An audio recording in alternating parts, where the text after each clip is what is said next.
যে মাছকে আমি কীরকমভাবে খাবার দিই। অ্যাকচুয়ালি আমি মাছকে টোটালি মোটামুটি দুবেলা করে খাবার দিই, ঠিক আছে। তবে সব খাওয়ার একটু লিমিট আছে।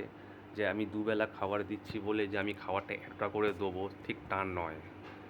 মাছকে আমি খাবার দিচ্ছি একটা লিমিটভাবে। যেরকম দেখুন,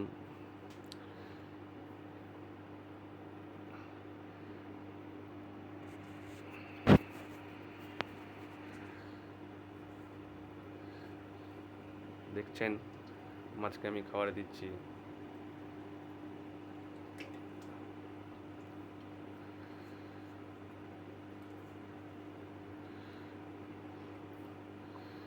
দিয়ে দিলাম খাবার। আমি সকালে একবার খাবার দিই আর রাতে একবার একটু খাবার দিই। যত মাছকে কম খাবার দেবেন মাছ তত সুস্থ থাকবে। তার কারণ গোল্ডফিশের একটা স্বভাব আছে, গোল্ডফিশ বুঝতে পারে না যে সে কতটা খাবার খাবে। আপনি যত খাবার দেবেন মাছ ততটা খাবারই খাবে। আর যত খাবার বেশি খাবে তাদের হজম শক্তি না হওয়ার জন্য হয়তো অনেক সময় অনেক মাছ মারাও যেতে পারে, মরে যেতে পারে। সেজন্য আপনি দুবেলা খাবার দিন। যদি একবার খাবার দিন একবেলা তবুও অনেক ভালো।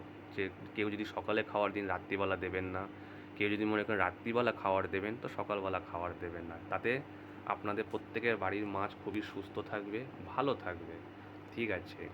আচ্ছা, অ্যাকোরিয়ামের মধ্যে যত কম মাছ রাখবেন, যত সাঁতার কাটতে পারবে মাছ তত তাড়াতাড়ি গ্রোথ বৃদ্ধি হবে।